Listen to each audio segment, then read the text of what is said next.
Hello guys, welcome back to towards success. आज हम discuss करने जा रहे हैं मोस्ट इम्पॉर्टेंट टॉपिक जो कि है 9 to 15 जनवरी का इम्पॉर्टेंट करंट अफेयर्स, जिसमें हम डिस्कस करेंगे सारे ही इम्पॉर्टेंट करंट अफेयर्स जो इस वीक हुए हैं। ये सारे ही करंट अफेयर्स आपके एग्जाम के लिए बहुत ज़्यादा इंपॉर्टेंट है, तो इन्हें ध्यान से पढ़ें। और सभी गवर्नमेंट एग्जाम्स के लिए ये बहुत ज़्यादा इंपॉर्टेंट वीडियो है। तो पहला क्वेश्चन है हमारा, who was the New York film critics circles best director winner? New York film critics circle best director विजेता कौन थे? तो आंसर हो जाएगा करेक्ट हमारा SS Rajamouli ji. Film director SS Rajamouli won the best director award किस मूवी के लिए इनको मिला था? RR मूवी के लिए मिला हुआ था और ये इंडिया की तरफ से इन्होंने जीता था ये अवार्ड। ओके, अब आगे गोल्डन ग्लोब्स की सारी इंपॉर्टेंट लिस्ट के बारे में पढ़ेंगे हम। The most awaited event of the month for the global film and television industry, ये 80th एडिशन रहा है गोल्डन ग्लोब्स अवार्ड का और ये 2 साल बाद के ब्रेक के बाद कराया जा रहा है। कहाँ पर ये हुआ था? बेवर्ली हिल्टन होटल में हुआ था। कहाँ पर? लॉस एंजलिस में, कैलिफोर्निया में। जेरॉड ने इसे होस्ट किया था। अब बेस्ट फिल्म ड्रामा का अवार्ड किसे मिला था? द फेबल्स को मिला था। साथ ही बेस्ट डायरेक्टर का अवार्ड स्टीवन स्पिलबर्ग को मिला था। किसके लिए? फेबल्स मैन के लिए मिला था। Okay, the best non English language film award किसको मिला था? अर्जेंटीना को मिला था, 1985 अर्जेंटीना के लिए।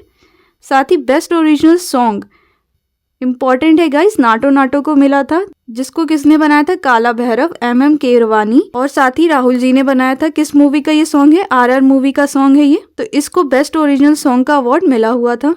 और बेस्ट डायरेक्टर का अवार्ड तो मैंने आपको पढ़ा ही दिया पीछे। आगे चलते हैं। बेस्ट डायरेक्टर ड्रामा का अवार्ड ऑस्टिन बटलर को मिला था एल्विस फिल्म के लिए। साथ ही बेस्ट एक्ट्रेस ड्रामा का अवार्ड केट ब्लैंचेट को मिला था टा के लिए। तो ये सारे ही इंपॉर्टेंट लिस्ट हैं, आपको इसे अच्छे तरीके से याद रखना होगा। ये गोल्डन ग्लोब्स बहुत ज़्यादा इंपॉर्टेंट हो जाता है आपके एग्जाम के लिए, तो इसे भूलेंगे नहीं कि कैलिफोर्निया में ही हुआ था, ये लॉस एंजलिस में। इसे होस्ट किसने किया था? जेरोड ने किया था। साथ ही ये one of the most important question क्या है? बेस्ट ओरिजिनल सॉन्ग किसने जीता था? नाटो नाटो ने जीता था। कौन सी मूवी का है ये? RR मूवी का है। ओके, अब आगे बढ़ते हैं नेक्स्ट क्वेश्चन पे। हमारे क्वेश्चन है हमारा, which institute develop platform to provide Aadhaar like digital identities for 9 countries? किस संस्थान ने 9 देशों के लिए आधार जैसी डिजिटल पहचान प्रदान करने के लिए प्लेटफॉर्म विकसित किया है? तो करेक्ट आंसर क्या हो जाएगा हमारा? IIT मद्रास ने किया है। अराउंड 70 मिलियन सिटीजन्स इन फिलीपींस, 80% जिसमें से पॉपुलेशन ने एनरोल कर दिया है इस प्रोग्राम में। उस प्रोग्राम का नाम क्या है? Modular open source identity platform. Okay, तो इसका ये नाम है और ये किसकी टीम ने बनाया है? IITM ने बनाया है। नेक्स्ट क्वेश्चन है हमारा, what is the rank of India in Henley passport index? Henley passport index में 2023 के इंडिया की क्या रैंक रही है? तो करेक्ट आंसर क्या हो जाएगा हमारा? ऑप्शन नंबर B, 85 रैंक रही है। साथ ही टॉप किसने किया है? जापान ने टॉप किया है। Henley passport index is all about most powerful passport होता है। कौन से शहर का सबसे मोस्ट पावरफुल पासपोर्ट रहा है? जापान का रहा है। और ये रिपोर्ट 2023 की आई है, जिसमें इंडिया ने 85 रैंक ली है।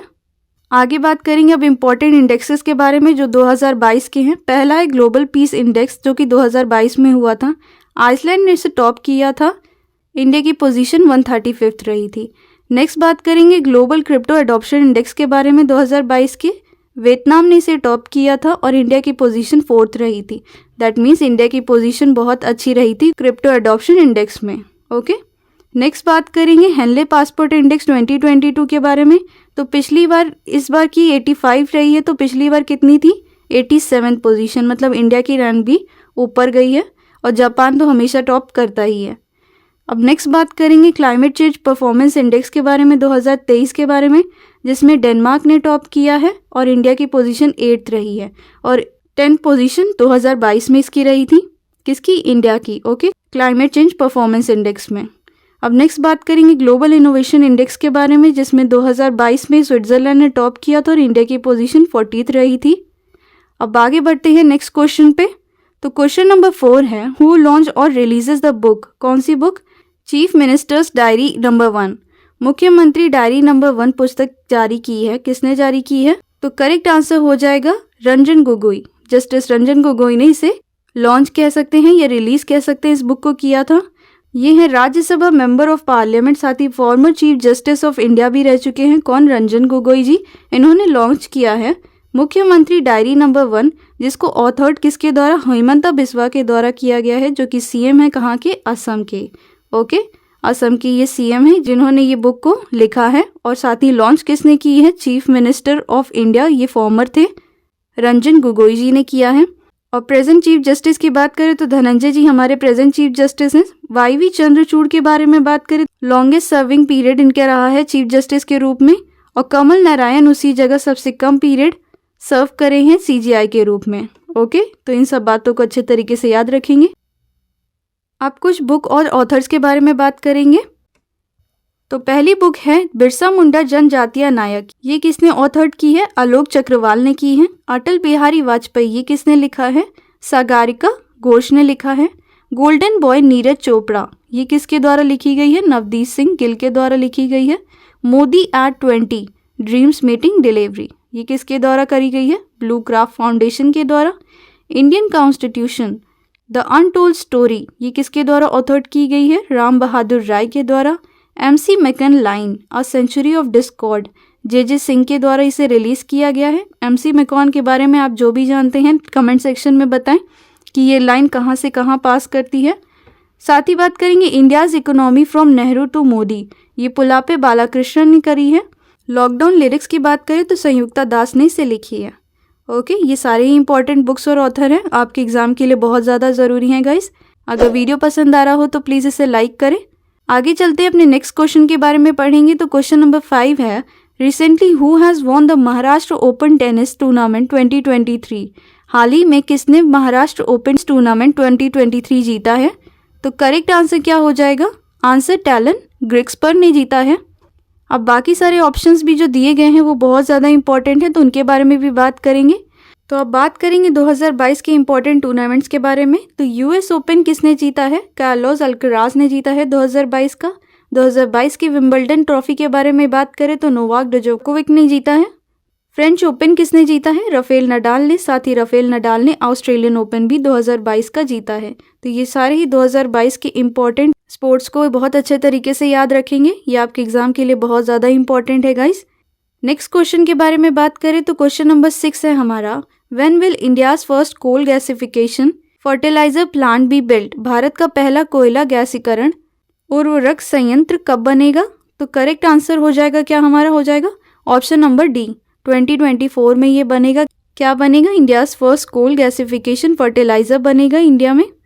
तो इसके बारे में आप पढ़े तो डॉक्टर मनसुख ने अनाउंस किया है कि इंडिया का फर्स्ट एवर गोल गैसिफिकेशन बनेगा, जो कि टालचा फर्टिलाइजर प्लांट होगा। कहाँ पर होगा? ये उड़ीसा में होगा। बहुत अच्छे तरीके से याद रखेंगे कि कहाँ पर ये हो रहा है। 2024 में उड़ीसा में हो रहा है, अक्टूबर के मंथ में। ठीक है, तो इंपॉर्टेंट क्वेश्चन है गाइस, बहुत अच्छे तरीके से याद रखेंगे। अब नेक्स्ट क्वेश्चन नंबर 7 पे चलते हैं। तो recently who has laid the foundation stone SJVNS Bikaner solar power project in Rajasthan, ये Bikaner solar power project Rajasthan में कौन लेड डाउन कर रहा है इसकी फाउंडेशन? तो करेक्ट आंसर हो जाएगा option number A, Droupadi Murmu ji कर रही हैं। अब बाकी के ऑप्शंस के बारे में भी बात करें तो किरण जी क्या है? हमारे minister of state for law and justice. Law and justice के मिनिस्टर कौन है? किरण रिजिजू जी हैं। साथ ही नितिन जयराम गडकरी के बारे में बात करें तो ये road transport and highways authority के मिनिस्टर हैं। साथ ही सुब्रमण्यन के बारे में बात करें तो ये मिनिस्टर ऑफ एक्सटर्नल अफेयर्स हैं। कौन है minister of external affairs? Subrahmanyam Jaishankar ji हैं। तो ये सारे ही तीनों चारों नाम आपके लिए बहुत ज़्यादा इंपॉर्टेंट हो जाते हैं। और द्रौपदी मुर्मू जी के बारे में तो आप जानते ही हैं, ये हमारी प्रेसिडेंट ऑफ इंडिया हैं। नेक्स्ट क्वेश्चन के बारे में, तो नेक्स्ट क्वेश्चन है, रिसेंटली ई नाम initiative won the platinum award which minister initiative. तो ई नाम जो इनिशिएटिव है वो प्लैटिनम अवार्ड जीता है, कौन से मिनिस्टर का ये इनिशिएटिव है? तो करेक्ट आंसर हो जाएगा option number D, ministry of agriculture की ये इनिशिएटिव है। ईनाम a flagship initiative of the ministry of agriculture and farmers welfare. बहुत डायरेक्ट क्वेश्चन बनेगा कि ईनाम जो एक पोर्टल इनिशिएटिव है ये किसके द्वारा लॉन्च करा गया है या किसके द्वारा इनिशिएट किया गया है मिनिस्ट्री के द्वारा? तो करेक्ट आंसर हो जाएगा ministry of agriculture and farmers welfare. ठीक है, इन्होंने जीता है platinum award in the digital empowerment of citizens category in the digital awards 2022 का, जो कि हो रहा था कहाँ पर, न्यू दिल्ली में हो रहा था। ठीक है, तो ये अवार्ड किसने जीता है, ईनाम पोर्टल ने जीता है, मिनिस्ट्री ऑफ एग्रीकल्चर के अंडर ये आता है। नेक्स्ट क्वेश्चन है हमारा question number 9। Union minister Jitendra Singh releases theme of national science day 2023 में जो होगा, और ये कब होता है। केंद्रीय मंत्री जितेंद्र सिंह ने राष्ट्रीय विज्ञान दिवस 2023 की थीम जारी करी है, तो हर साल इसे कब मनाया जाता है, तो करेक्ट आंसर हो जाएगा ऑप्शन नंबर सी, 28 फरवरी को इसे मनाया जाता है। अब इसके बारे में बात करें तो इसकी थीम क्या दी गई है, global science for global wellbeing इसकी थीम दी गई है। और ये मनाते क्यों है ये डे, तो रमन इफेक्ट जो था कि एक प्रिज्म से एक लाइट जाएगी और कितनी सारी लाइटें जो निकलेंगी, तो ये पूरे इफेक्ट को कहते हैं रमन इफेक्ट। इस डे को इसकी डिस्कवरी के लिए याद किया जाता है, और ये रमन इफेक्ट किसके द्वारा लाया गया था, सीवी रमन जी के द्वारा लाया गया था। ये फिजिक्स थे इंडियन के। तो 28 फरवरी बहुत अच्छे तरीके से याद रखेंगे। अब आगे चलेंगे, जनवरी के इंपॉर्टेंट डेट्स के बारे में बात करेंगे टिल जनवरी 15। तो पहला डे है हमारा 1 जनवरी को मनाया जाता है ग्लोबल फैमिली डे। 4 जनवरी को वर्ल्ड ब्रेल डे मनाया जाता है। साथ ही 6 जनवरी को मनाया जाता है world day of war orphans day. ठीक है, 9 जनवरी को मनाया जाता है NRI डे और प्रवासी भारतीय दिवस इस दिन मनाया जाता है। NRI मतलब नॉन रेजिडेंट इंडियंस। 10 जनवरी को मनाया जाता है वर्ल्ड हिंदी डे, बहुत ज़्यादा इंपॉर्टेंट हो जाता है। साथ ही 11 जनवरी को मनाया जाता है नेशनल ह्यूमन ट्रैफिकिंग डे। साथ ही डेथ एनिवर्सरी मनाई जाती है किसकी, लाल बहादुर शास्त्री जी की मनाई जाती है। और 12 फरवरी की बात करें तो national youth day, one of the most important day. साथ ही बात करें 15 जनवरी के बारे में, मतलब कल के दिन के बारे में, तो इंडियन आर्मी डे मनाया जाता है।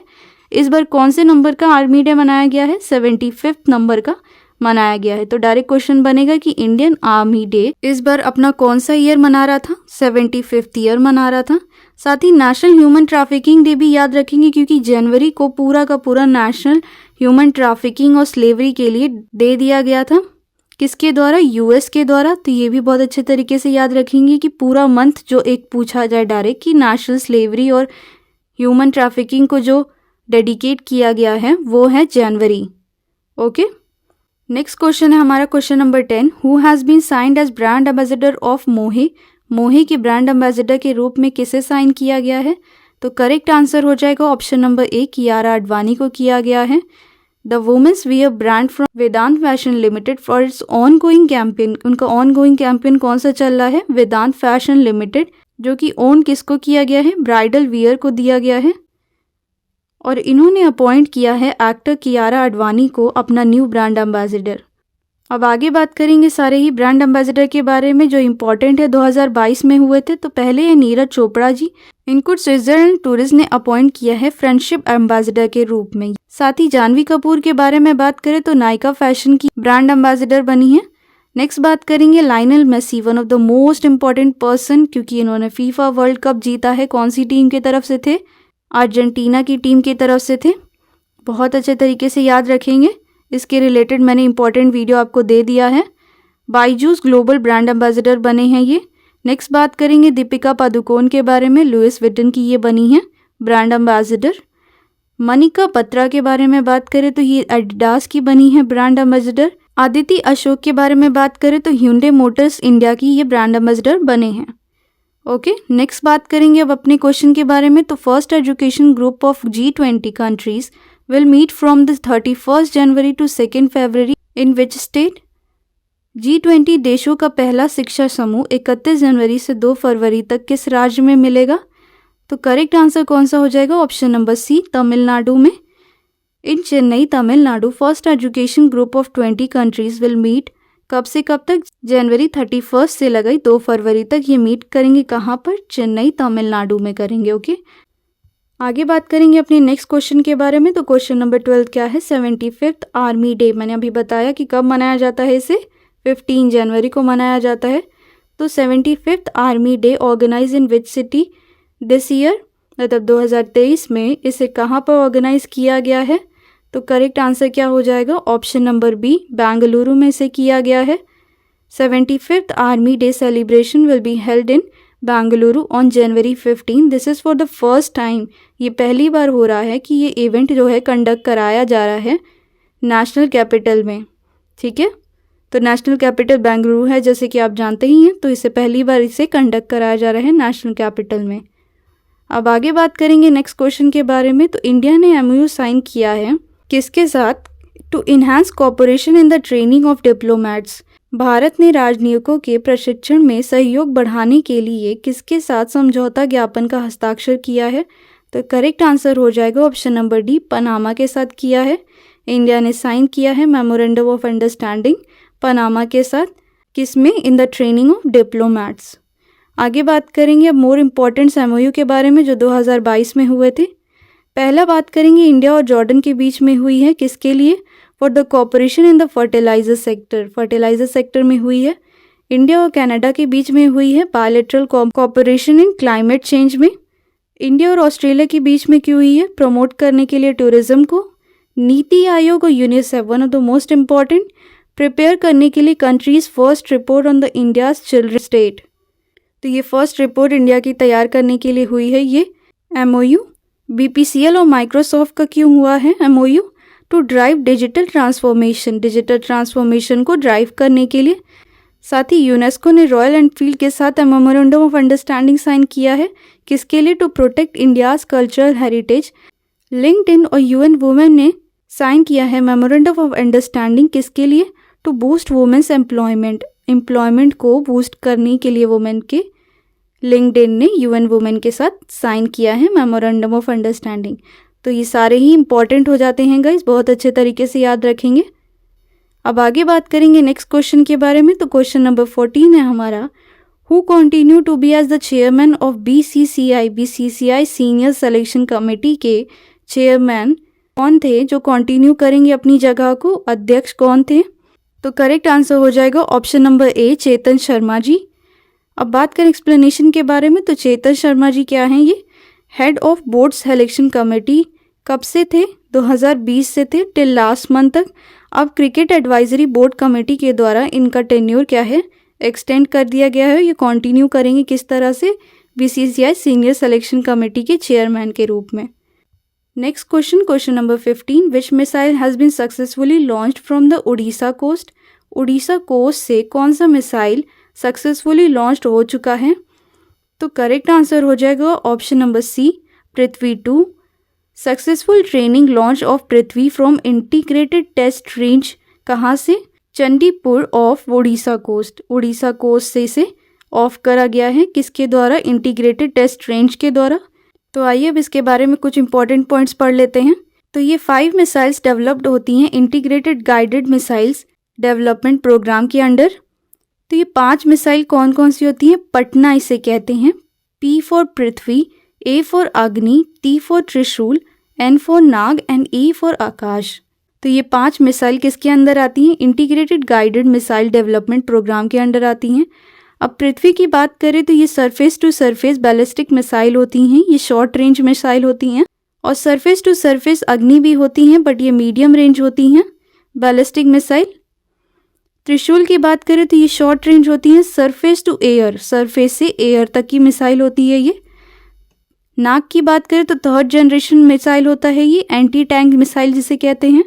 आकाश surface to air medium range missile है ये। तो ये सारे ही अच्छे तरीके से याद रखेंगे, मेनली इनका नाम याद रखने की ज़रूरत है। आगे बात करते हैं अपने नेक्स्ट क्वेश्चन के बारे में। क्वेश्चन नंबर 16 है, historian Sanjeev Sanyal released his new book, what is the name of the book? तो इतिहासकार संजीव सैयल ने अपनी नई पुस्तक का विमोचन किया, उस पुस्तक का नाम है। तो करेक्ट आंसर हो जाएगा ऑप्शन नंबर सी, रेवोल्यूशनरीज। ये रेवोल्यूशनरी बुक किसके द्वारा लॉन्च करी गई है? होम मिनिस्टर अमित शाह के द्वारा। रेवोल्यूशनरी बुक का फुल नेम है revolutionaries the other story of how India won it's freedom. मतलब ये बुक पूरा ही बेस कर रही है किस पे? फ्रीडम स्ट्रगल पे, जो कि मूवमेंट्स जितने भी रेवोल्यूशनरी मूवमेंट्स हुए थे इंडिया के, किसको रिलेट करते हुए? Struggle for Indian independence. तो इसको रिलीज़ किसके द्वारा की गई है? अमित शाह के द्वारा की गई है और संजीव सैयल ने इस बुक को लिखा है। अब बात करेंगे नेक्स्ट क्वेश्चन के बारे में। क्वेश्चन नंबर 17 है, who appointed Vikas Purohit as director of global business of India? किसने विकास पुरोहित को ग्लोबल बिजनेस ऑफ इंडिया का निदेशक नियुक्त किया? तो करेक्ट आंसर हो जाएगा ऑप्शन नंबर बी, मेटा ने किया। FB जो है पेरेंट है मेटा की, इन्होंने अपॉइंट किया है विकास पुरोहित को as a director of global business of India के रूप में। साथ ही इन्होंने सर्व कर चुका है चीफ एग्जीक्यूटिव के रूप में, कहाँ पर, टाटा CLIQ में। नेक्स्ट क्वेश्चन के बारे में, क्वेश्चन नंबर 18 के बारे में बात करें तो with which country India sign for young professional scheme. India ने साइन किसके साथ किया है यंग प्रोफेशनल स्कीम के लिए? तो करेक्ट आंसर हो जाएगा ऑप्शन नंबर ए, ब्रिटेन के साथ किया है। It is also known as migration and mobility partnership. ये पार्टनरशिप एक और चीज़ क्या कहला रही है, माइग्रेशन और मोबिलिटी पार्टनरशिप भी कहला रही है, जिसमें 18 से 30 साल तक के लोग इसमें लिव और वर्क कर सकेंगे 2 साल तक के लिए। 2 साल से ज़्यादा वो काम या रह नहीं सकते हैं। तो यंग प्रोफेशनल स्कीम के अंदर ये बात करी गई है कि 18 से 30 साल तक के लोग लिव और वर्क कर सकते हैं 2 साल के लिए। ठीक है, ये किसके साथ साइन हुई है? ब्रिटेन के साथ साइन हुई है। आगे बढ़ते हैं, नेक्स्ट क्वेश्चन के बारे में बात करें। क्वेश्चन नंबर 19 है, international hockey federation men's hockey world cup commenced at. सबसे ज़्यादा जिसका इंतज़ार था वो होने जा रहा है international hockey federation men's hockey world cup. कहाँ पर हो रहा है ये? ऑप्शन ए, उड़ीसा में हो रहा है ये। इन कटक, उड़ीसा में बराबरी स्टेडियम में इंटरनेशनल हॉकी फेडरेशन के द्वारा मेंस हॉकी वर्ल्ड कप आयोजित करा जा रहा है। कहाँ पर? उड़ीसा में किया जा रहा है। अब आगे बात करेंगे इंपॉर्टेंट पॉइंट्स के बारे में। तो 2023 men's FIH hockey world cup, ये कौन सा एडिशन है? 50th एडिशन है। 16 टीम इसे परफॉर्म करेंगी और मैस्कट क्या है? ओली टर्टल है। नेक्स्ट बात करेंगे हेल्ड कहाँ पर हो रहा है ये? कलिंगा स्टेडियम में, भुवनेश्वर में, और Birsa Munda international hockey stadium में, जो कि है राउरकेला में। नेक्स्ट पॉइंट बहुत इंपॉर्टेंट पॉइंट है कि पाकिस्तान जो है मोस्ट सक्सेसफुल टीम रहा है, 4 बार इसने जीता है ये हॉकी वर्ल्ड कप। नेक्स्ट बात करेंगे नीदरलैंड ऑस्ट्रेलिया ने 3 बार ये टाइटल जीता है, साथ ही बेल्जियम और इंडिया ने सिर्फ 1 बार ये टाइटल जीता है। तो ये पॉइंट बहुत इंपॉर्टेंट पॉइंट्स हैं, याद रखेंगे इन सबको। तो पहला याद रखेंगे कि ये 50th एडिशन है। कहाँ पर हो रहा है? राउरकेला, भुवनेश्वर में हो रहा है। साथ ही पाकिस्तान मोस्ट सक्सेसफुल टीम रही है। नीदरलैंड और ऑस्ट्रेलिया सिर्फ 3 बार जीती है और इंडिया और बेल्जियम जो है वो 1 ही बार ये गेम जीते हैं। अब नेक्स्ट बात करेंगे नेक्स्ट क्वेश्चन पे। क्वेश्चन नंबर 20 है, where PM Narendra Modi inaugurates global investor summit. कहाँ PM नरेंद्र मोदी ने ग्लोबल इन्वेस्टर शिखर सम्मेलन का उद्घाटन किया? तो करेक्ट आंसर हो जाएगा ऑप्शन नंबर सी, मध्य प्रदेश में किया है। Prime minister Narendra Modi has virtually inaugurated the 2-day global investor summit Madhya Pradesh में। तो इस मीटिंग को वर्चुअली इनॉग्रेट किया है PM नरेंद्र मोदी ने। कितने दिन के लिए? 2 दिन के लिए ग्लोबल इन्वेस्टर समिट हुआ था। कहाँ पर? इंदौर, मध्य प्रदेश में हुआ था। नेक्स्ट क्वेश्चन है हमारा, Rahman Rahi passes away, he was the first awardee of Jnanpith. कौन से स्टेट के थे ये? तो ये कश्मीर स्टेट के थे। Rahman Rahi was a noted academic and poet professor Rahman Rahi, जो कि पास्ट अवे हो गए हैं। कौन सी एज में? 98 एज में। और ये कश्मीर के फर्स्ट ज्ञानपीठ अवॉर्डी थे। कौन थे ये? रहमान राही जी थे। ये पोएट और एकेडमिक नोटेड थे। आगे बात करेंगे नेक्स्ट क्वेश्चन के बारे में। तो क्वेश्चन नंबर 22 है, India surpasses home to become 3rd world's largest auto market. तो बहुत ज़्यादा ही इंपॉर्टेंट क्वेश्चन है गाइज, बहुत अच्छे तरीके से याद रखेंगे ये क्वेश्चन। जितने भी आपके आने वाले एग्ज़ाम कंडक्ट होने वाले हैं उसमें सबसे ज़्यादा इंपॉर्टेंट क्वेश्चन बन जाता है ये।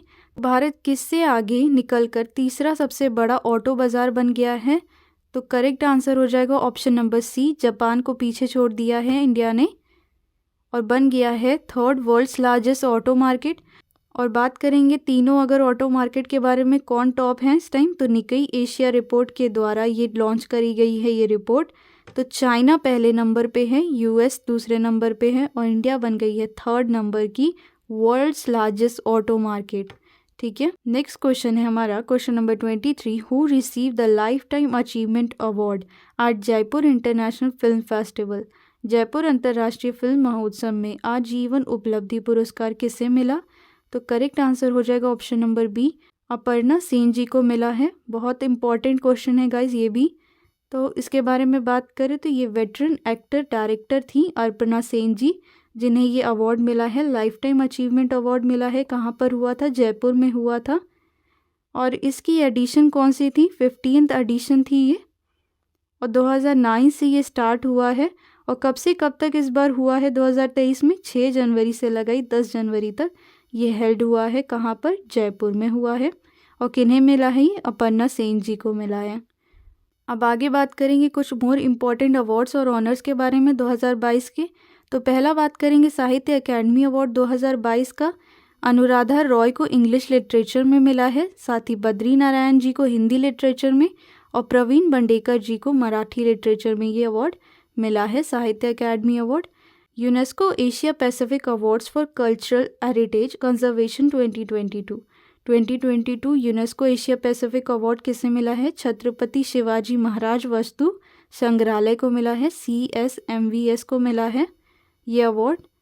अब बात करेंगे मिस इंडिया USA इन 2022, तो आर्या वलवेकर जी हैं ये 2022 की miss India USA। Next point है हमारा ग्लोबल एनर्जी प्राइज 2022 का किसको मिला है? प्रोफेसर कौशिक जी को मिला है, प्रोफेसर कौशिक राजशेखरा जी को मिला है ये। नेक्स्ट बात करेंगे Atal Samman, one of the most important award Prabhu Chandra Mishra ji को मिला है, किसमें? साइंस और रिसर्च में मिला है। नेक्स्ट बात करेंगे गृह एग्जाम्पलरी परफॉर्मेंस अवार्ड 2022 के बारे में, तो किसे मिला है? उड़ई को मिला है, that is unique identification authority of India को मिला है। क्या अवार्ड मिला है? गृह एग्जाम्पलरी अवार्ड 2022 का इन्हें मिला है। तो ये सारे ही बहुत इंपॉर्टेंट अवार्ड्स हैं जो डायरेक्ट क्वेश्चन आपके एग्जाम में बनेंगे, तो इन पॉइंट्स को अच्छे तरीके से याद रखेंगे। नेक्स्ट है बात करेंगे, आपको पढ़ाई चुका सबसे पहले क्वेश्चन में मैंने कि ये New York film critics circle award best director के लिए किसको मिला है? SS राजामौली जी को मिला है। तो ये सारे अवार्ड्स भूलने की कोई ज़रूरत नहीं है, बहुत अच्छे तरीके से याद रखेंगे। क्वेश्चन नंबर 24 है हमारा, home minister Amit Shah inaugurates foundation stone of 21 development project in which state? गृह मंत्री अमित शाह ने किस राज्य में 2021 विकास परियोजना की आधारशिला का उद्घाटन किया? तो करेक्ट आंसर क्या हो जाएगा? Option number B, Manipur. Manipur में से इनॉग्रेट किया है। मणिपुर में कहाँ पर? मोइरंग में से इनॉग्रेट किया है। ये प्रोजेक्ट कितना वर्थ कर रहा है? 1311 करोड़ रुपीज़ ये वर्थ कर रहा है। ये प्रोजेक्ट कहाँ पर है? ये मणिपुर में हो रहा है, मोइरंग में, जिसे इनॉग्रेट अमित शाह ने किया है, जो कि हमारे होम मिनिस्टर हैं। नेक्स्ट क्वेश्चन है हमारा question number 25, UP global city campaign started in Uttar Pradesh for how many days? UP global city अभियान कितने दिनों के लिए उत्तर प्रदेश में शुरू हुआ है? तो करेक्ट आंसर हो जाएगा ऑप्शन नंबर डी, 100 डेज के लिए हुआ है ये। Campaign has been launch in all the 762 urban bodies. 762 जितनी भी अर्बन बॉडीज़ हैं, ये सारी जगह ये लॉन्च हुआ है ये कैंपेन। और इसका एम क्या है? To bring urban areas in the state to global standards. Urban area की जो स्टेट्स हैं उनको ग्लोबल स्टैंडर्ड तक ले जाने का एम है इस कैंपेन का। The campaign will focus on, किस पे ये फोकस करेगा? फैसिलिटीज़ अर्बन की, इम्प्रूविंग क्वालिटीज़ जो एयर की हैं, बेटर क्लीनलीनेस और ब्यूटिफिकेशन पे ये काम करेगा। ठीक है, कहाँ का ये कैंपेन है? उत्तर प्रदेश का कैंपेन है। कितने दिन के लिए चलेगा? 100 डेज के लिए चलेगा। अब बात करेंगे कुछ इंपॉर्टेंट पॉइंट्स के बारे में जो उत्तर प्रदेश से रिलेटेड हैं। अर्बन डेवलपमेंट एनर्जी मिनिस्टर ने, जो कि अरविंद कुमार शर्मा जी हैं, इन्होंने लॉन्च किया है ये यूपी ग्लोबल सिटी प्रोग्राम। तो ये पॉइंट अच्छे से याद रखेंगे। साथ ही एक और पॉइंट की बात करें तो ग्लोबल इन्वेस्टर समिट जो कि लखनऊ में होने जा रही है, कब से कब तक होगी? ये 10 से 12 फरवरी होगी। कहाँ पर होगी? लखनऊ में होगी। नेक्स्ट पॉइंट है तेरई एलिफेंट रिजर्व, कहाँ पर ये स्टैब्लिश हुई है? दुधवा पीलीभीत में हुई है, जो कि यूपी में है। ये 33rd एलिफेंट रिजर्व बन जाएगा पूरे इंडिया का। नेक्स्ट बात करेंगे अमृत सरोवर, जिसका एम है to conserve water for the future generation. ये अमृत सरोवर लेक है यूपी में, किसके अंडर आता है? ये मोदी गवर्नमेंट के अंदर आता है। और उनका मिशन क्या है? अमृत सरोवर मिशन है, जिसका एम है कंजर्व करना वाटर को for the future generation. Important है गाइस। यूपी परिवार कल्याण कार्ड स्कीम सून लॉन्च होने जा रही है सीएम योगी आदित्यनाथ के द्वारा। तो डायरेक्ट क्वेश्चन बनेगा कि तेरई एलिफेंट रिजर्व कहाँ पर है? पीलीभीत उत्तर प्रदेश में है। अमृत सरोवर लेक, जो कि मिशन अमृत सरोवर लेक के अंडर आता है, ये कहाँ पर, किसके अंडर हुई है?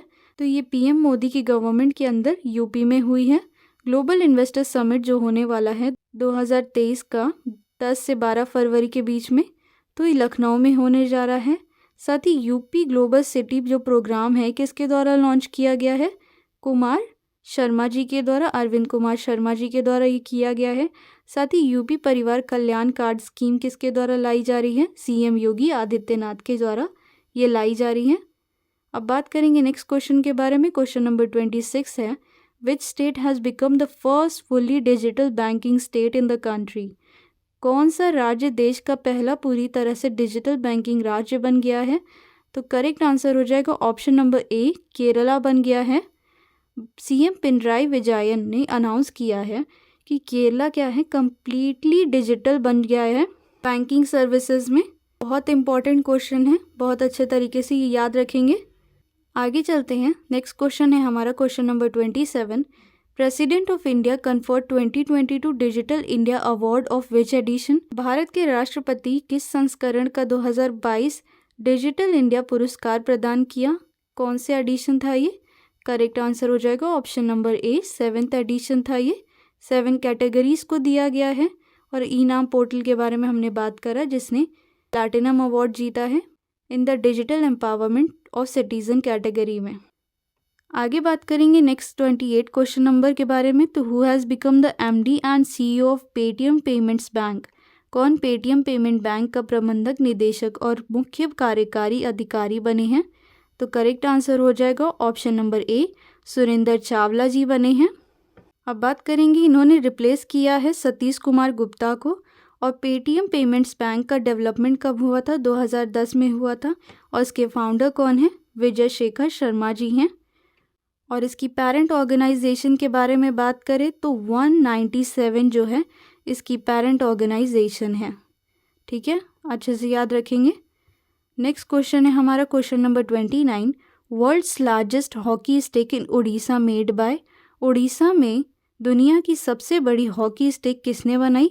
तो करेक्ट आंसर हो जाएगा option number D, Sudarshan Patnaik ने बनाई है। उन्होंने बनाई है world's largest hockey stick Odisha में, दर्शाते हुए क्या? उड़ीसा क्योंकि होस्ट करने जा रहा है FIH hockey mains world cup 2023, जिसके बारे में भी मैंने पीछे आपसे बात ही करी है। सुदर्शन पटनायक ने ये 15 टीम के मेंबर्स के साथ ये हॉकी स्टिक बनाई है। कितने दिन में? 2 डेज में बनाई है। ठीक है, तो ये पॉइंट अच्छे से याद रखेंगे। सुदर्शन पटनायक ने बनाई है, साथ ही ये उड़ीसा में मेंस वर्ल्ड कप 2023 होने जा रहा है। नेक्स्ट बात करेंगे नेक्स्ट क्वेश्चन 30 के बारे में। तो Surya Sarita symphony of Ganga grand cultural programme organise in which state? सांस्कृतिक कार्यक्रम सूर्य सरिता सिम्फोनी ऑफ गंगा का आयोजन कहाँ किया गया? तो करेक्ट आंसर हो जाएगा ऑप्शन नंबर ए, वाराणसी में किया जा रहा है। Grand cultural event Surya Sarita symphony of Ganga ये वाराणसी में होने जा रहा है। और world's longest river cruise MV Ganga, बहुत अच्छे तरीके से नाम याद रखेंगे। MV गंगा वर्ल्ड की लार्जेस्ट रिवर क्रूज बन गई है, जो कि फ्लैग्ड ऑफ हुई है PM नरेंद्र मोदी के द्वारा। कहाँ पर? वाराणसी में हुई है ड्यूरिंग दिस कल्चरल प्रोग्राम। कौन सा वो कल्चरल प्रोग्राम था? सूर्य सरिता सिम्फोनी ऑफ गंगा। इसलिए ये प्रोग्राम, कल्चरल प्रोग्राम बहुत ज़्यादा ही इम्पोर्टेंट हो जाता है। World's longest river cruise MV Ganga Vilas को फ्लैग ऑफ किया है PM नरेंद्र मोदी ने। ठीक है, तो बहुत अच्छे तरीके से याद रखेंगे गाइस। नेक्स्ट क्वेश्चन है हमारा question number 31, who become the COP28 president announce bye UAE? UAE के द्वारा COP28 का प्रेसिडेंट कौन है? तो करेक्ट आंसर हो जाएगा ऑप्शन नंबर बी, डॉक्टर सुल्तान अहमद अल ज़बेर जी हैं। UAE ने अनाउंस किया है कि को प्रेसिडेंट डेजिग्नेटेड टू बी सुल्तान अहमद अल ज़बेर बनेंगे। और UAE के मिनिस्टर हैं ये, किसके minister? Industry and advance technology के। नेक्स्ट बात करेंगे क्वेश्चन नंबर 32 के बारे में। Which university has won the title? कौन सा title? Overall championship in the recently held 36th inter university south zone youth festival. हाल ही में आयोजित 36वें inter university south zone youth festival में किस यूनिवर्सिटी ने ओवरऑल चैम्पियनशिप का खिताब जीता है? तो करेक्ट आंसर हो जाएगा option number C, university of Kerala ने। और केरला की बात करें तो केरला का कैपिटल है तिरुवनंतपुरम। गवर्नर यहाँ के हैं आरिफ मोहम्मद खान। तो ओवरऑल चैम्पियनशिप टाइटल किसने जीता है? यूनिवर्सिटी ऑफ केरला ने। कौन से फेस्टिवल में? 36 इंटरनेशनल यूथ फेस्टिवल में। Okay, thanks guys for watching this video. अगर ये वीडियो आपको थोड़ा भी हेल्पफुल लगा हो अपने आने वाले एग्जाम्स के लिए तो इस वीडियो को लाइक करें, शेयर करें और सब्सक्राइब का बेल आइकन प्रेस करना ना भूलें टुवर्ड्स सक्सेस का। टुवर्ड्स सक्सेस ऐसे ही अच्छे वीडियो लेकर ये आता रहेगा। Thanks for watching guys.